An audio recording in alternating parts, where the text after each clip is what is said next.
కరీంనగర్ జిల్లా కలెక్టరేట్ ఎదుట 22A బాధితులు ఆందోళనకు దిగారు. బీఆర్ఎస్ ఆధ్వర్యంలో జరిగిన మహాధర్నాలో ఎమ్మెల్యే గంగుల కమలాకర్, మాజీ ఎమ్మెల్సీ నారాదాసు లక్ష్మణరావు పాల్గొన్నారు. నగరంలోని కాలనీల్లో 650 ఎకరాల భూమికి పట్టాలు ఉన్న 22Aలో చేర్చారని ఆందోళన వ్యక్తం చేశారు. ప్రభుత్వం వెంటనే స్పందించి రైతుల భూములను నిషేధిత జాబితా నుంచి తొలగించుకుంటే ఆందోళన ఉధృతం చేస్తామని హెచ్చరించారు. వారం రోజుల్లో నిషేధిత జాబితా నుంచి తొలగించాలని ప్రభుత్వానికి డెడ్లైన్ విధించారు. 2023 వరకు ఈ రేకుర్తి చుట్టుపక్కల గ్రామ పంచాయతీల భూములన్నీ కూడా పట్టా భూములే ఉన్నాయి. ఇక్కడ నిషేధం జరగలేదు. కానీ కాంగ్రెస్ ప్రభుత్వం వచ్చిన రోజు 2023లో ఆ యొక్క గ్రామం మొత్తం కూడా ఈరోజు 22Aలా పెట్టడం జరిగింది. అంటే ఈ భూములన్నీ ప్రభుత్వ భూములు అని చెప్పేసి నిషేధిత జాబితాలో పెట్టడం జరిగింది. ఆ రేకుర్తిలో ఉన్న ఒక్క గుంట భూమి కూడా ప్రైవేట్ భూమి కాదంటుండ్రు, ప్రభుత్వ భూమి అంటున్నారు. దాని తర్వాత కొత్తపల్లి కొత్త పాట, దాని తర్వాత చింతకుంటల కొత్త పాట, దాని తర్వాత టౌన్ లో వచ్చిన విద్యానగర్ లో కొత్త పాట, దాని తర్వాత ఆరపిల్లు, దాంతో పాటు కరీంనగర్ నడిబొట్టున కూడా ఈరోజు వచ్చేసి ఈ భూములన్నీ కూడా 100 సంవత్సరాల వరకు కూడా ఇది ప్రైవేట్ భూమే, కానీ మేము వచ్చినాం కాబట్టి ఇది ప్రభుత్వ భూమి అని చెప్పేసి అన్ని కూడా సుమారు 650 దగ్గరగా 650 ఎకరాల భూమి, 650 ఎకరాల భూమిలో సుమారు 10,000 మంది బాధితులను అందరినీ కూడా ఈరోజు 22Aలో నిషేధం చేస్తుంది. దాంతో ఈ భూములన్నీ కూడా ఎవరు కొనే పరిస్థితి లేదు, అమ్మే పరిస్థితి లేదు, లోన్ కట్టే పరిస్థితి లేదు, హౌస్ లోన్ తీసుకున్న పరిస్థితి లేదు. మేము ఒకటే డిమాండ్ చేస్తున్నాం, ఈ రోజు ప్రభుత్వం ఆదుకోవాలి. ప్రభుత్వం పొంగులేటి శ్రీనివాసరెడ్డి గారు ఏమంటారు, ఇప్పుడు మేము వచ్చినాక ఒక్క ఎకరా భూమి కూడా మేము నిషేధ జాబితా పెట్టామని చెప్పి పెట్టారు. ఒక మంత్రిగా ఇలాంటి రాంగ్ స్టేట్మెంట్ ఇచ్చారు. ఎందుకంటే ఈ భూములన్నీ కూడా 2023 బీఆర్ఎస్ ప్రభుత్వం ఉన్నప్పుడు ఇవన్నీ కూడా నిషేధ జాబితాలు లేవు. ఇవన్నీ కూడా అమ్ముకున్నారు, చర్య జరుగుతున్నాయి. ప్రతి ఒక్కరికి కూడా పర్మిషన్ ఉంది, ప్రతి ఒక్కరికి ఇళ్ల పర్మిషన్ ఉంది, పట్టా ఉన్నది. తాత ముత్తాతలు ఇచ్చిన ఆస్తి ఇవన్నీ కూడా 1980 నుంచి 2023 వరకు ఈ రేకుర్తి చుట్టుపక్కల గ్రామ పంచాయతీల భూములన్నీ కూడా పట్టా భూములు.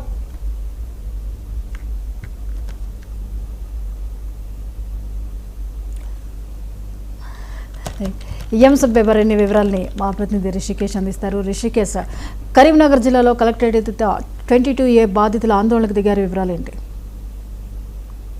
జ్యోతి, తెలంగాణలో 22A నిషేధిత భూముల జాబితా అనేటువంటిది పూర్తిగా అటు తెలంగాణ ప్రజలకు కావచ్చు, రైతుల పాలిట శాపంగా మారిందని చెప్పొచ్చు. అయితే ఈ నేపథ్యంలో కరీంనగర్ లో దాదాపుగా 650 ఎకరాలకు పైగా భూమి నిషేధిత జాబితాలకు వెళ్ళినట్టుగా బాధితులు ఆందోళన చేపడుతున్నారు. ఇప్పటికే 99 టీవీలో దీనిపైన ఒక ప్రత్యేక కథనాన్ని కూడా ప్రసారం చేశాం. ఈ నేపథ్యంలో ఈ రోజు బాధితులంతా కూడా కరీంనగర్ కలెక్టరేట్ వద్ద నిరసనకు ఆందోళన చేపట్టారు. ఈ నేపథ్యంలో బీఆర్ఎస్ పార్టీ ఈ బాధితుల పక్షాన నిరసన కార్యక్రమం చేపట్టింది. దీనికి సంబంధించి మాజీ మంత్రి కరీంనగర్ ఎమ్మెల్యే గంగుల కమలాకర్ పాల్గొన్నారు.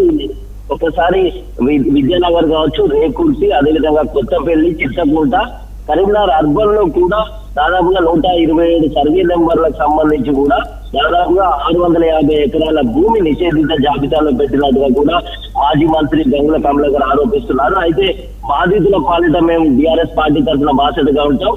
రేకుర్తి నుంచి కలెక్టర్ ఏదైతే సెక్రటేరియట్ వరకు మహాపాదయాత్ర నిర్వహించి సెక్రటేరియట్ ముట్టడిస్తామనేటువంటి అంశాన్ని ఇక్కడ ఒక డిమాండ్ లో గంగుల కమలాకర్ తెరపై తీసుకొచ్చారు. అయితే ప్రభుత్వంకి వారం రోజుల సమయం ఇచ్చారు.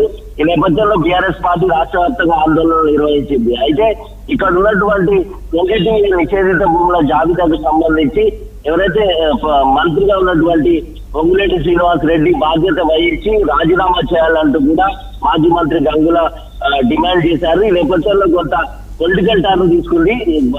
రాష్ట్ర వ్యాప్తంగా కూడా లక్షల ఎకరాల భూమి ఇప్పటికే నిషేధిత జాబితాలోకి వెళ్ళింది. చాలా పట్టా భూములు కావచ్చు, ప్రైవేట్ ఆస్తులు కావచ్చు. కరీంనగర్ అర్బన్ ప్రాంతం కూడా కొంత ప్రాంతం కూడా 22A నిషేధిత జాబితాలోకి వెళ్ళింది. అంతా కూడా పెద్ద ఆందోళన వ్యక్తమవుతోంది. ప్రభుత్వ యంత్రాంగం పూర్తిగా విఫలమైంది. అధికారుల పైన కాంగ్రెస్ నాయకులు కావచ్చు, మంత్రులంతా కూడా అధికారుల పైన నెపం పెడుతున్నారు. అయితే అధికారులు తప్పులు చేసినా, ప్రభుత్వం తప్పు చేసినా రెవెన్యూ శాఖ మంత్రి పొంగులేటి శ్రీనివాసరెడ్డి నైతిక బాధ్యత వహించి వెంటనే రాజీనామా చేయాలి, బాధ్యులపైన చర్యలు తీసుకోవాలి.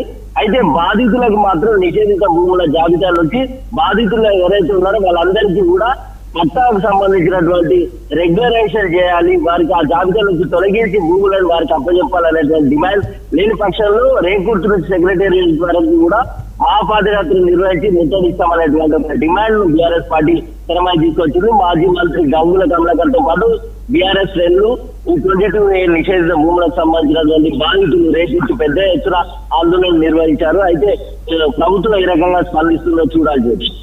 Right, thank you Rishikesh.